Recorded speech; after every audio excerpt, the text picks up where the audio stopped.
So let us mention once again that last week, the Algemeiner designated you as one of the J100, one of the top 100 people positively influencing Jewish life in 2024.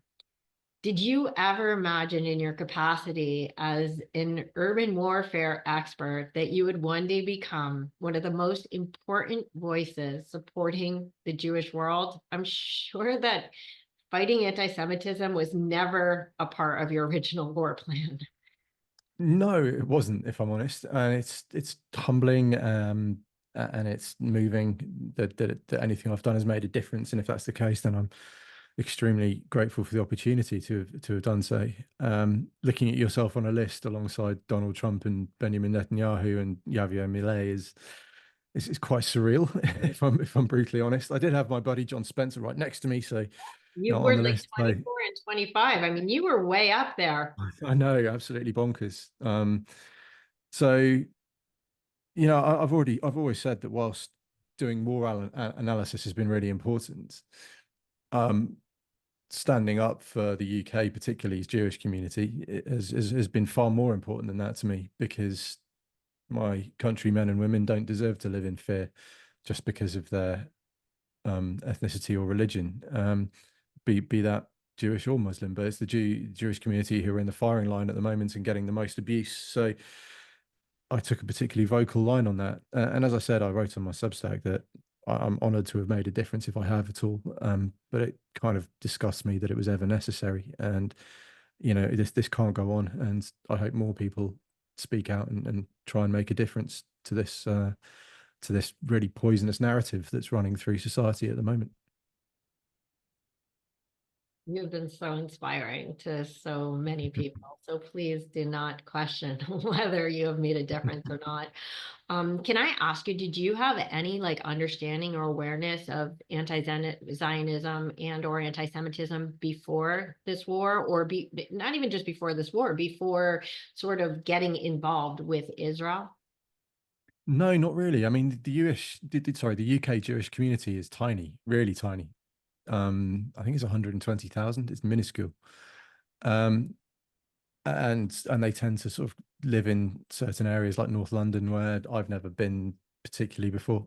I'm a country boy. I'm from sort of the British equivalent of Indiana, if that makes sense to your kind of viewers.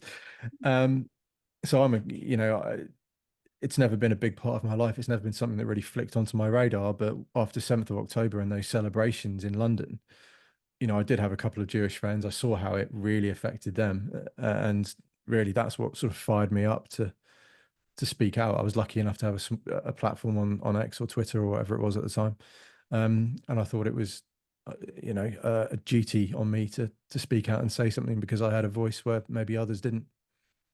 Did you have any concept of how much backlash that was gonna cause for you? No, it didn't. I never thought that it might generate quite the entertaining levels of relentless abuse that it does. But it's funny it just shows you the stupidity of these people. That's all they've got is insults, and I've had probably every anti-Semitic insult you've ever heard thrown at me, so I know what it's like. Even though I'm not Jewish, it's you get accused of certain things enough times, and it becomes a bit grinding. So, and it's not even true that I'm Jewish. So they're accusing me of something that is completely false. I can only imagine how much it would hurt if I were actually Jewish and we're taking those slurs on a daily basis. So yeah, that's kind of my motivation. And the more they abuse me, the more I push back. So that's kind of how I'm Because I built. think that like you and John aren't fully aware that this is not new.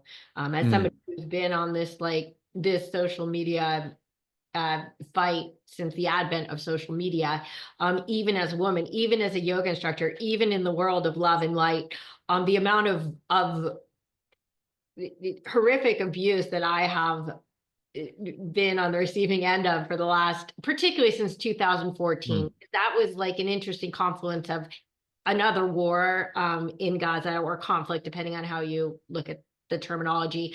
And that was when social media started dominating dominating the world narrative of actual, thought patterns. It's been remarkable. I do think you would have, you seem someone of very, very, very high moral values. Do you think you would have jumped in knowing what you know now about what the backlash would be? Because you could have just as easily limited your involvement to just analyzing the war. You did not have Mm. to speak up so vocally. And let me, for anybody who doesn't know, Andrew did not only, um, uh, let's say, defend Israel on a lot of fronts based on, again, very objective analyses, but he has spoken at huge anti-Semitism rallies and events. Like he has gone full on into this, war on anti-Semitism, and that was a choice. Would you have made the same choice if you knew like what the backlash would have been? Yeah, of course I would. Yeah, easy answer. Easy answer.